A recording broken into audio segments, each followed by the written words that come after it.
Hey guys, welcome to 3 and Out. You can check out the podcast below in the description. And here's what I need you to do.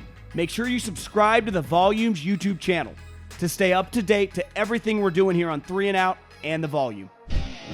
John Middlekauff, 3 and Out podcast. The draft has concluded. Every general manager, head coach, scouting assistants, directors, and scouts around the league are all really hungover. And we now have football teams. You know, the teams are definitely not set in stone. Still free agents out there. Obviously, there'll be some transactions in the fall. In training camp, usually happens, right? Guys get cut. Guys still get traded. Obviously, the big cut down happens before the season. But I would say for the most part, every team has the majority of guys that are going to be contributors somewhat on their roster right now. Maybe a guy here and a guy there. But if you're a fan of whatever team, you know who's on your squad, and that's always cool. And a lot to get into, and we'll just dive right in. I got to go on a little rant here because a lot of people, especially the print media, and they make their money on clicks, right? They need you to click or subscribe to what they're doing and pay for it for them to survive. And in the history of content, draft grades work really well, right? It does. But let's be real.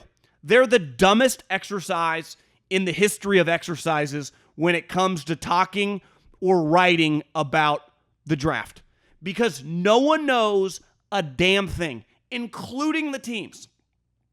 I've been saying forever, the reaction in the draft rooms after a guy is picked, one second, let me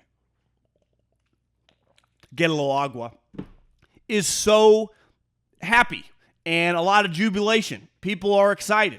But when you pick a player, whether it be the 7th pick in the draft or whether it be the 200th pick in the draft, you're making an educated guess. You don't truly know. Now, the higher the pick in the draft, you have more information. That guy's better in terms of in college, his attributes, however he projects, or else you wouldn't take him there. But you don't know how good that guy is going to be. And then when draft grades come out, I give you an A, I give you a C. It's based on my opinion. So if I like a player, for example, I loved, Kyle Hamilton. So I go, well, the Ravens got a steal, right? I think the Ravens, one of the best picks in the first round, Kyle Hamilton at 14. Well, if in a couple years Kyle Hamilton isn't very good, who cares? Honestly, we should be grading at the end of the drafts from 2018. Think about 3 of the best players from the draft 3 years ago. It's Deebo Samuel, A.J. Brown, and D.K. Metcalf. None of them went in the first round. None of them. So you have, the teams don't know, let alone people on the outside. I like Mel Kiper. I've known DJ since I worked in the NFL. I literally worked with him with the Eagles, and I replaced him when he went to NFL Network. Those guys, I'm not saying they don't have, educated opinions, but it doesn't mean they're right or wrong. So I could come out and tell you, well, I love the Eagles draft. I hate the Raiders draft. I think the Jaguars crushed it, and I think Seattle's a bunch of morons. That would just be my opinion. And listen, there's nothing wrong with having an opinion, right? Taking a stance, and if you like a player, saying something, but it's so meaningless. Like ultimately, if you're a fan of a team, I'm sure you clicked on an article and it gave your team a C, and you're pissed off, or it gave your team an A, and it was awesome. But if those guys, once the actual season comes, and let's be real, during OTAs, half the draft class, you go, oh, God, we got something here. Oh, this might not be great.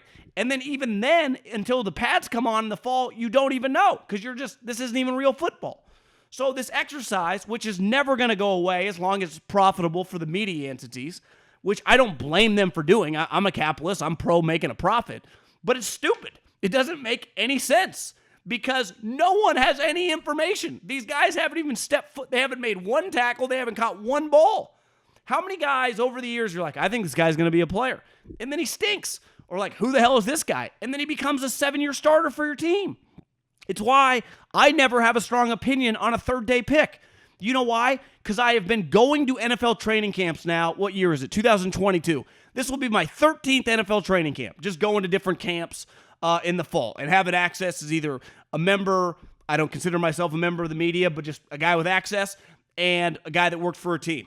And I have gone to so many of these where it's like, I love this guy coming out of college, and then he ends up getting cut as a 5th rounder.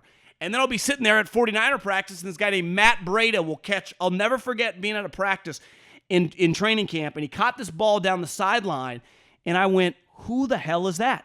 And he was an undrafted free agent. He made the team. He ended up playing a lot for their Super Bowl team. But you don't get any credit for undrafted free agents. And every single year, multiple undrafted free agents beat out guys that you draft. So a large part of draft grades aren't even, based on your first round pick. It's based on how they valued the third, fourth, and fifth rounders. Because you might, Mel Kiper or DJ or whoever might have a guy that you drafted in the fifth round and they had him a second round value. So they're going to give you a lot of credit for that. And I'm always one to say that like the draft is a economic and evaluation of what you're worth at the given time, but that's based on the team. Like I give a lot of credit to the Atlanta Falcons and the Tennessee Titans because they took two quarterbacks. One, Malik Willis, was getting mocked in the top 10, which was insane. He went in the third round where he should have gone. Desmond Ridder, fringe first round pick. They got him in the third round. Like that's just good value. Now, are either of these guys going to be able to play? Who knows? Because if it turns out either one of them become a legit starting quarterback, obviously you'd give that guy an A. That general manager of that team. Think years ago, two of the better picks over the past decade are Dak Prescott and Russell Wilson. Because both teams got full-time starters at quarterback in the third and fourth round. It doesn't get any better than that. But I guarantee you this, because I know where I stood when they drafted Dak Prescott, I'm like, this guy's going to be an NFL quarterback? I didn't love him coming out of Mississippi State. And he's turned out, now listen, I don't love him for $40 million, but that's one of the better draft picks ever. If Tom Brady literally is the best draft pick of all time at pick 199, Dak Prescott, even if he never wins a playoff game again or whatever, is an incredible draft pick. I think we all acknowledge that, right? Russell is in the pantheon of all-time great picks in the third round. Just the reality of the situation. But no one knows anything. No media members, the teams don't even know. Now, we'll find out more as training camp practices happen with pads. Once they start going up against their teammates. I like the 49ers pick against Drake Jackson. They get him in the second round. Kid from USC. Well, what if by the time training camp comes around, you're like, yeah, this is a really big struggle for this guy. He might not actually play. You just never know. So I despise, and let me repeat, despise draft grades. The winner of the draft, Kirby Smart and the University of Georgia. I would say, I don't know if Nick Saban gets quite enough credit. Because if you go work for him, Belichick, obviously all the coaches that go work for Bill Belichick, the coaches stink and they struggle away. It's like a little kid leaving the home and they go out on their own and they can't make it. They fail, right? Like eventually the lion, the cheetah, the jaguar, the leopard, you have to teach your cubs, like once they hit a certain age and grow big enough, how to hunt. You can't always hunt for them. And it's no different in coaching. Clearly, Bill Belichick has never taught his assistant coaches anything besides like how to get ready for that game because they go off on their own and they crumble. I mean, they fall apart. It's really pretty wild how consistently they suck. Yet Nick Saban, if you go work for him, and it's a little different in college, right? Because recruiting is a lot different than drafting. But still, like those guys that go work for Nick Saban go on to excel. The only guy who's really struggled is Will Muschamp, right? Jim McElwain, who got fired at Florida, was winning the SEC East every year. Mel Tucker's going on to be a stud. Jimbo won a natty. Kirby Smart just won a natty. But Kirby Smart and the University of Georgia has set the NFL record for 15 players drafted. That's pretty eye-opening. And obviously not one was the quarterback. Now, it's basically the entire defense and their running backs. And really what Kirby did is he built the blueprint like Nick in the early 2010s. Your quarterback doesn't matter, have an incredible defense, and run the ball down people's throat and bully people. And that's what he did.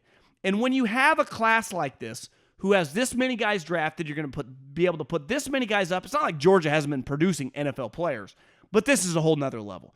It can take your program to a sustainable level. So every year, like right now, Kirby he should be a coin flip away from landing Arch Manning.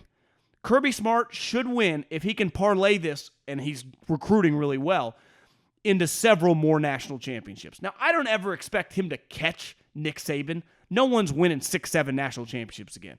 But I think Kirby has a very, very good chance to win like 2 in the next 5 years and have a career where he wins like 3 national championships. And here's the other thing. I watched a lot of press conferences on Thursday and Friday night of teams after they drafted players from the SEC. And every single time, the general manager would light up, smile, and said, "We feel very good about drafting guys from the SEC. This kid played in the SEC. We saw him against the best competition in the SEC." Now, it's not really an argument anymore. You are in the vocal, I guess, could even be the silent minority if you don't think the SEC is the best. But again, they have the most guys drafted in the NFL. They've won the last however many national championships, right? LSU, Alabama, and Georgia. It ain't a conversation. And the Big Ten is an excellent football conference. I think the Pac-12 is going to come storming back now that Utah's really good, Oregon's pretty sustainable, and they got Lincoln Riley. And Pac-12 actually had the second most of any conference players drafted, I think at 25. The SEC had 65. So, and a huge part of that was the 15 guys at the University of Georgia. But there aren't any arguments anymore. If you're still arguing, you're either a troll or you're just a fucking moron and you shouldn't talk about football anymore. Because the SEC isn't just king on the field. It's now, it's been king in terms of putting people in the NFL and through the general manager's eyes. And ultimately, I can have an opinion, you can have an opinion. They're the ones that determine who plays in the league, the GMs and the coaches. And they're telling you everything you need to know. The best players, the high-end talent, the talent in the 4th, 5th, 6th, all the rounds start and end with the SEC. How many times, and I wasn't that locked in on Saturday's draft, but you would just look up and a guy from LSU, a guy from Arkansas, a guy from Alabama would be drafted and be like, you know what, I've never heard of that guy. And it's just one after another. It's just a clinic down there. I've said for a while, and we just talked about Saban and how good he is with assistant coaches, the Jimbos, the Kirbys, Lane Kiffin, Mel Tucker, even Jim McElwain, who, don't sleep on Jim McElwain. The Chippewas had more players drafted than the University of Florida. And so the guy can coach. I promise you that. I'll die on that hill. But Belichick has struggled to give coaches the secret sauce. He's not a great teacher to them. Maybe he hoards information. I don't know. Little weird, but they have never figured it out. His GMs, though, on the opposite side, he clearly gives them really good information. Because Jason Light, John Robinson in Tennessee, Ziegler in Oakland, who's only had the job now for 4 or 5 months. I think he gives fantastic. Nick Caserio, who had an excellent draft with the Texans, he must communicate with those guys behind the walls of the Patriot offices much more clearly in terms of team building, in terms of what to look for in players. Now, Belichick drafts weird, right? To me, Belichick's always draft a little like, I'm going to show you how smart I am. And he drafts guys from obscure colleges, from weird places. From a valuation standpoint, I wouldn't call Belichick the greatest drafter by any means, but he clearly understands what to look for in a football player, especially once they become an NFL player. And I think his general managers, for as bad as his coaching tree is, and it's bad, it's awful, actually. It doesn't get much worse. His general manager tree is pretty damn strong. I think his general manager tree in 5 or 6 years is a chance to have some of the best GMs in the league. You'd already say Jason Light is, the way he's beat that team. John Robinson's been building the Titans as a double-digit win team now for years. I think Ziegler's done a fantastic job, and I do think that Caserio is going to build a competitive team. It's going to take a little time, but they have so many picks now. I think whatever they're teaching the scouts, it's really impressive. The ratings on Thursday night were down, and really down. And let's just be real.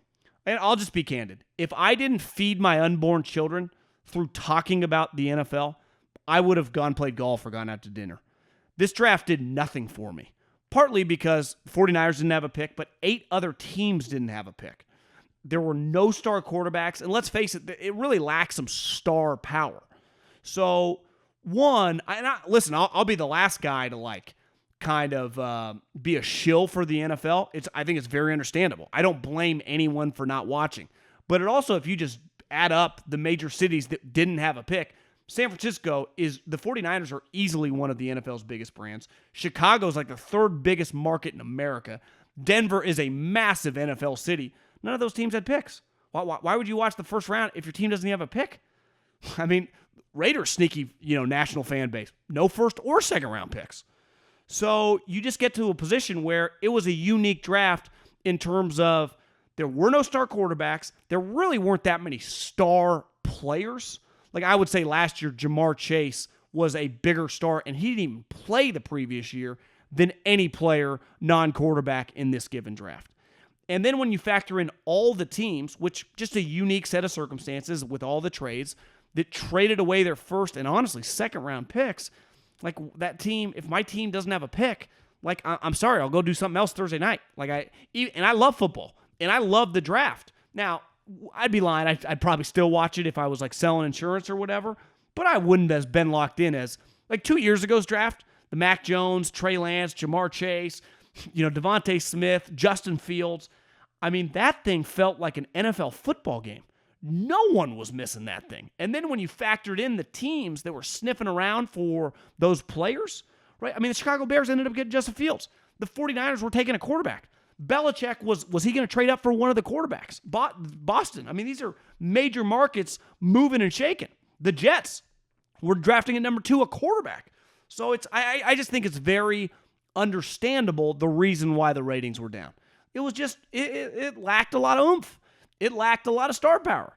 And don't ever get it twisted. Pro sports are a television show. That is how they make their money. It is what the television show is people playing basketball, people playing baseball, people playing football. But it is all based on, and the reason we talk so much about ratings is that's what pays the bills. That's where all the money comes from. Well, not actual all of it, but the majority of the cash that basically keeps the league flowing. Everything else is extra profit from what you make on jersey sales and suite sales. That's just extra cash, while all these guys got yachts. But the reason the league is thriving and every team has so much money is television, because we watch the games. And honestly, the draft is usually a lot of eyeballs, but this one lacked them. And I just think it's very, very understandable.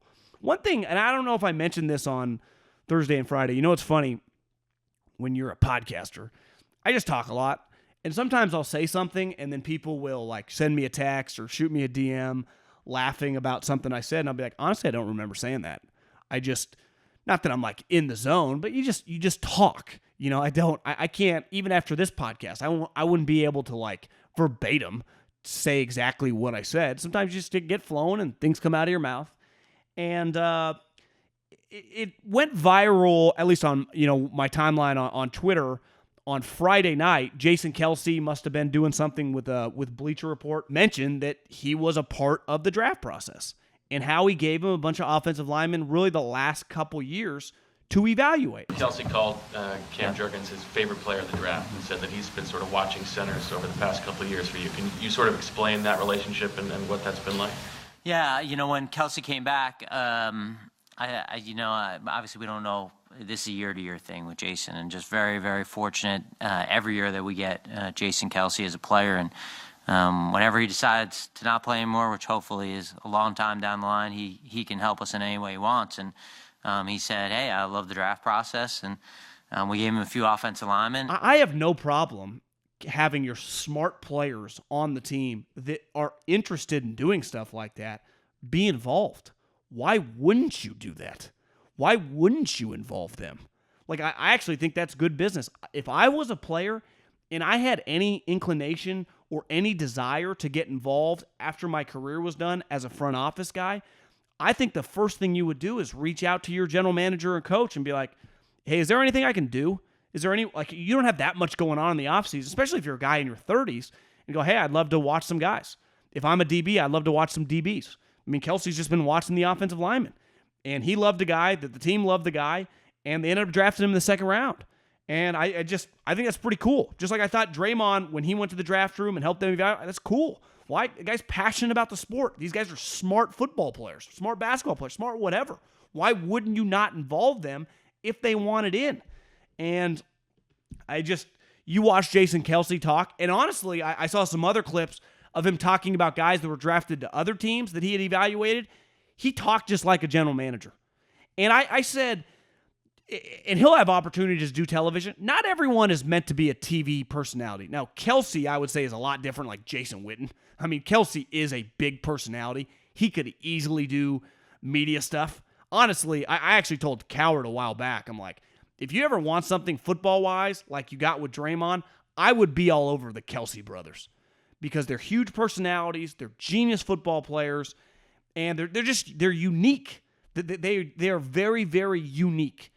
And like part of Jason Witten was like, you're not a media guy. You should be working for a team. And I think that's what he does now.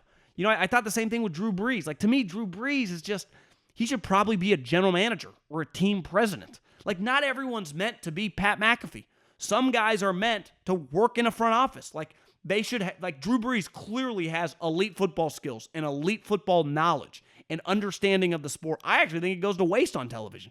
Because he's just kind of blah. It's not like, to me, Phillip Rivers could do whatever he wanted. He could coach a team, he could run a team, and he could be a TV guy. Peyton, same thing. Peyton does anything.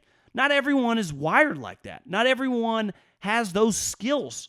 But all the smart athletes who have a long career can help you out as an evaluator. Because I saw Sirianni say this, like, Jason Kelsey is a huge part of our weekly game plans. Why would I not ask Jason, like, what do you think about this blitz? What do you think about this protection? Why wouldn't I ask him, like, what do you think about this player? Honestly, if I was the Eagles, I don't think it'd be crazy to have Jason Kelsey evaluate defensive linemen. I mean, he evaluates them every week during the fall for the last 14 years or however long he's been in the NFL.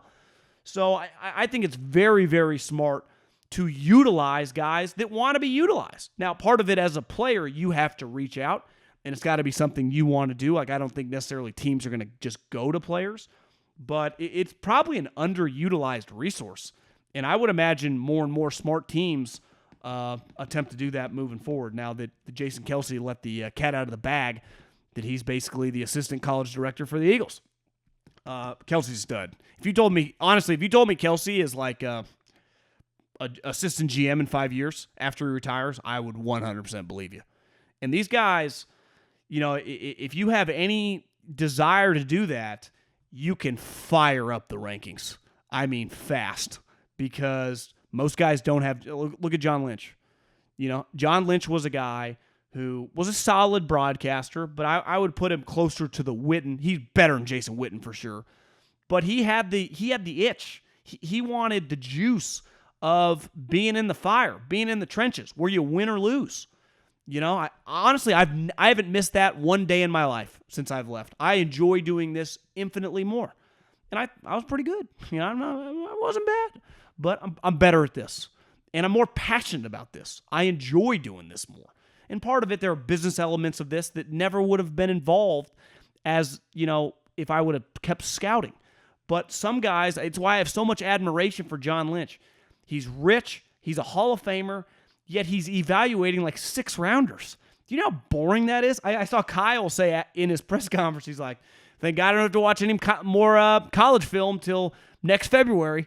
A lot of coaches feel like that. Lynch is just a junkie. And Kelsey's clearly just a junkie.